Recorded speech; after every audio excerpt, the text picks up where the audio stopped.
Selamat malam pramuka semua. Ketemu lagi nih kita. Udah siap nonton? Hayu atuh. Hari ini Mimin ada film yang super duper menegangkan. Judulnya Dante's Peak. Filmnya ini nyeritain tentang gunung berapi yang udah lama tertidur tiba-tiba aktif kembali. Nah, warga kota Dante's Peak harus bertahan hidup dari bencana letusan terbesar dari gunung tersebut. BTW nih ya, pemain utama di film ini tuh Om Pierce Brosnan loh. Di sini dia meranin jadi Harry Dalton, ahli vulkanologi di United States Geological Survey atau USGS. Oke deh kalau gitu, sebelum lanjut ke alur cerita lengkapnya, boleh dong klik tombol subscribe-nya dulu, gratis kok. Kalau udah, yuk langsung aja kita ke alur ceritanya. Di pembukaan scene-nya ini berlatar di tahun 1993. Keadaan bener-bener kacau, semua orang panik. Mereka harus nyelamatin diri mereka dari bencana gunung meletus di Kolombia. Harry Dalton sama Marianne, rekan sekaligus tunangannya itu lagi kerja di sana. Mereka janjian sama timnya buat ketemu di pelabuhan. Tapi pas di perjalanan, Marianne ketimpa sama serpihan dari gunung berapinya dan dia tewas. Ini alur maju ke 4 tahun kemudian. Harry ternyata masih trauma, kehilangan tunangannya dulu itu. Dia dapat tugas dari atasannya, Dr. Paul Dreyfus, buat ngecek aktivitas seismik di dekat kota Dante's Peak di Washington, kota yang berbatasan sama gunung yang udah lama gak aktif. Harry langsung ke sana. Dia mau nemuin Rachel Wando, wali kota setempat. Di sisi lain, ada sepasang muda-mudi lagi berendam air panas nih di Townsend Hot Spring. Tapi tiba-tiba airnya mendidih loh itu. Scene balik ke Harry. Dia udah ketemu nih sama Rachel. Kebetulan anaknya Rachel juga ada, si Lauren. Rachel yang bakal nganter dia buat ngamatin gunungnya. Tapi sebelum kesana, dia mau jemput anaknya yang satu lagi dulu, si Graham. Abis itu mereka mampir ke rumah Ruth, mantan mertuanya Rachel. Anak-anak pada kangen katanya. Tapi ya emang rumahnya Ruth ini di kaki gunungnya sih. Bagus banget pemandangan di situ. Tadinya anak-anak mau dititipin di situ, tapi neneknya malah ngajak ke Townsend Hot Spring. Anak-anak pada suka berenang di sana. Lagi juga bisa sekalian nebeng kan? Mampir dulu nih di danau. Harry ngambil sampel airnya, dites tingkat keasamannya. Di situ kelihatan banyak pohon yang mati. Tapi masih positive thinking aja sih si Harry. Mereka lanjut ke hot springnya. Anak-anak seneng banget tuh, pada turun duluan. Lagi ngobrol-ngobrol, tiba-tiba si Lauren teriak. Taunya gara-gara kaget ngelihat bangkai tupai. Ini udah sampai di Townsend Hot Spring-nya. Harry ngerasa ada yang aneh. Pas Graham mau lompat ke air, langsung ditahan sama Harry. Tiba-tiba Lauren teriak lagi. Tapi kali ini karena dia ngelihat ada jasad 2 orang yang tadi melepuh itu. Harry langsung lapor ke Paul, terutama tentang hasil tes keasaman airnya. Airnya mengandung banyak karbon dioksida yang bisa ngebunuh hewan-hewan dan matiin tumbuh-tumbuhan. Karena khawatir, dia minta Paul ngirim tim USGS buat mantau gunungnya. Sementara anak-anak disuruh pulang duluan ke rumah nenek mereka. Rachel masih stay di situ sama Harry. Dia bingung apa yang sebenarnya terjadi. Harry nyaranin Rachel buat ngadain rapat dewan kota buat jelasin di sana. Di sini Harry minta seenggaknya kasih peringatan lah ke warga tentang kemungkinan evakuasi bencana. Rachel juga setuju buat persiapan aja kan. Di sisi lain, Paul sama tim USGS udah pada sampai nih. Paul langsung nyamperin Harry yang lagi rapat. Paul ngerasa Harry gak perlu lah sampai ngusulin pemberitahuan evakuasi darurat ke warga, takut bikin panik. Toh menurut Paul gak ada tanda-tanda aktivitas vulkanik, gak ada gempa atau semacamnya lah ya. Paul bilang nih ke semuanya, dia sama timnya bakal mantau gunungnya selama beberapa hari. Jadi kalaupun nantinya bener-bener perlu evakuasi, itu berdasarkan bukti-bukti ilmiah. Tapi Harry tetap yakin kalau ada yang gak beres. Nah, tuh kan, air danaunya mulai blubuk-blubuk tuh, mendidih tuh. Besok paginya, Harry datang ke coffee shopnya si Rachel.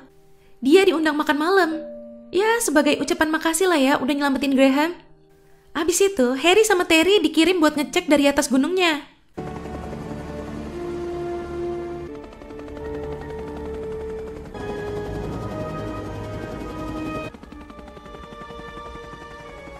Aman sih kata Terry, gak ada tanda-tanda aktivitas vulkanik.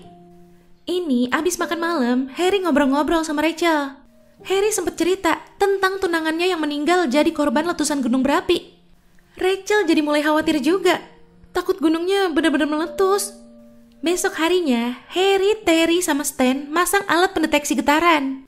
Dan dipantau selama beberapa hari juga masih aman. Cuma ada getaran-getaran kecil aja. Hari ini, Harry sama Terry naik lagi ke kawah puncak. Mereka nurunin robot ke dalam kawahnya buat ngecek lebih jelas lagi. Tapi robotnya nyangkut. Terpaksa Terry harus turun ke bawah buat benerin robotnya. Easy. Listen,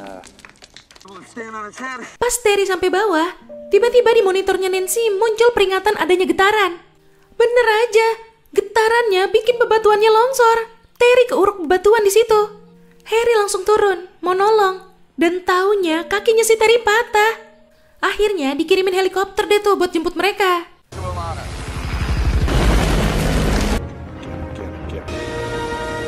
Harry kesel nih sama si Paul, karena si Paul masih nganggep gempa-gempa tadi tuh aman.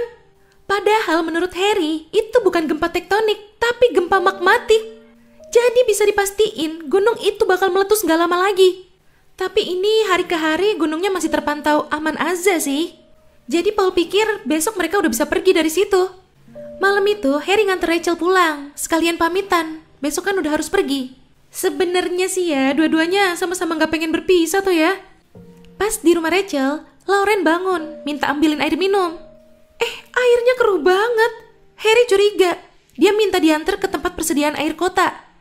Ternyata bener, airnya udah terkontaminasi sama sulfur dioksida. Persis kayak yang terjadi di Filipina pas gunung Pinatubo meletus. Harry langsung nyamperin Paul, nunjukin kondisi air itu. Dan besoknya, di monitor juga udah mulai kelihatan ada gempa. Level gas juga tiba-tiba naik. Paul langsung nyoba ngubungin pengawal nasional, tapi baru bisa datang besok pagi katanya. Akhirnya, Paul nyuruh Harry buat minta Rachel ngasih peringatan ke warga kota buat waspada. Rachel merintahin semua warga datang ke rapat buat ngebahas tentang evakuasinya. Sebelum ke tempat rapat, Rachel ngubungin Ruth, tapi Ruth ngotot gak mau pergi. Abis itu, dia nyuruh anak-anaknya buat berkemas, buat persiapan evakuasi. Pas lagi rapat, tiba-tiba gempa, gede banget.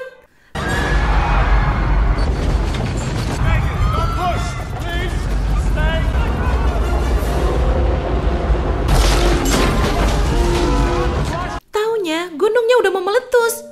Langsung porak-poranda. Semua panik, mau nyelamatin diri dan keluarga mereka masing-masing.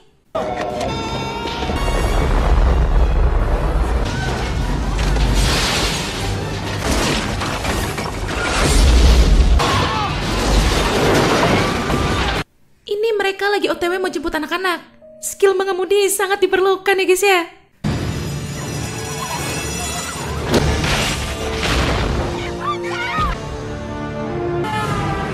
Udah sampai rumah, anak-anaknya nggak ada. Si Graham bandel banget dong. Dia sama Lauren ke rumah nenek mereka pakai mobil ibunya. Harry sama Rachel langsung buru-buru nyusulin mereka. Motong jalan lewat sungai itu mereka. Banyak yang ngikutin. Mobilnya si Harry sih aman, ada snorkelnya. Mobil lain banyak yang mogok rendem.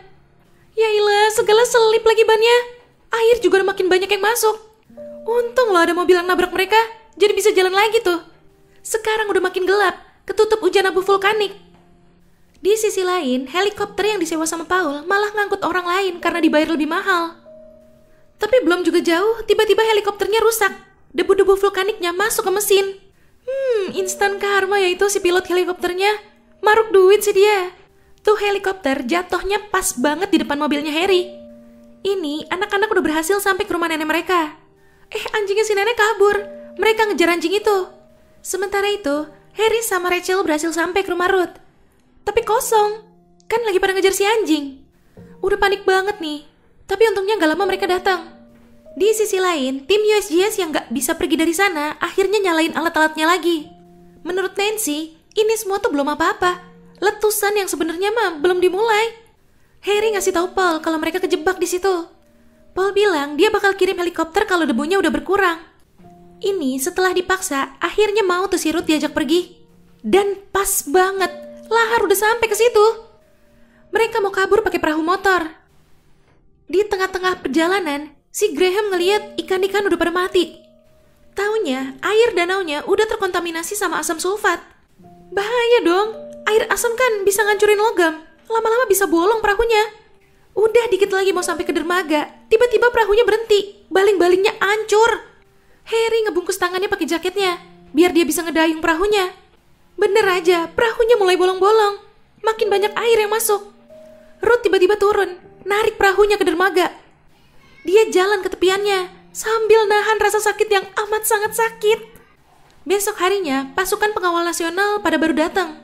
Sedangkan mereka masih nelusurin hutan buat turun ke kotanya lagi. Ruth minta berhenti. Dia ngerasa udah gak kuat. Dan akhirnya dia meninggal. Paul nyoba ngubungin Harry nih, ngasih tahu kalau dia sama tim pergi duluan. Soalnya jembatan udah mau roboh, jadi harus buru-buru keluar dari kota itu. Tapi masalahnya Harry gak denger.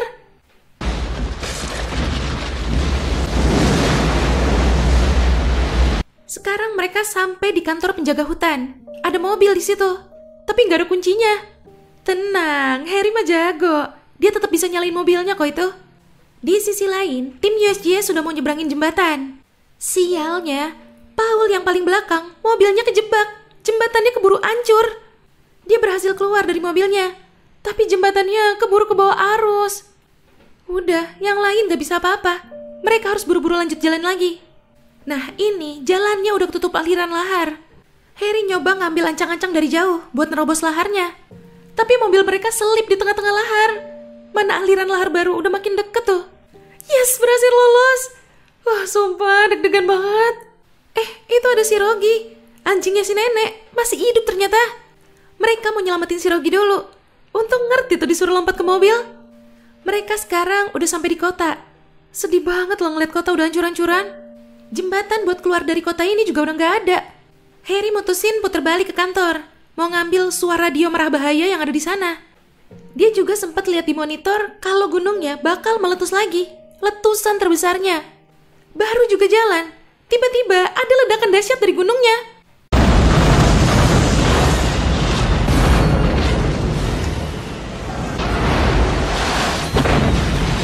Ngeluarin awan panas yang ngancurin semua yang dilewatinya. Buat berlindung, mereka masuk ke bekas tambang tempat si Graham suka nongkrong sama temen-temennya. Lumayan juga ya, ternyata Graham punya stok cemilan sama minuman di situ. Baru nyadar nih si Harry, suaranya ketinggalan di dalam mobil.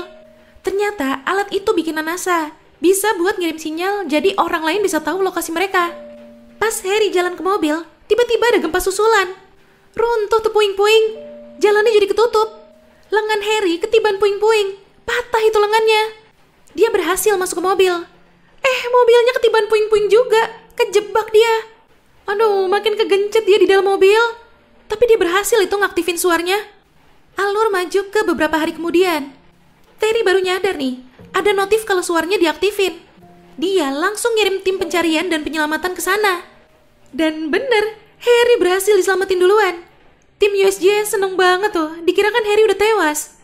Gak lama, Rachel sama anak-anaknya sekaligus Rogi juga berhasil diselamatin. Wah, terharu banget. Akhirnya mereka bisa berkumpul lagi. Ya, itu tadi alur cerita dari film Dante's Peak. Wah, sumpah nih film bener-bener bikin tegang gak sih?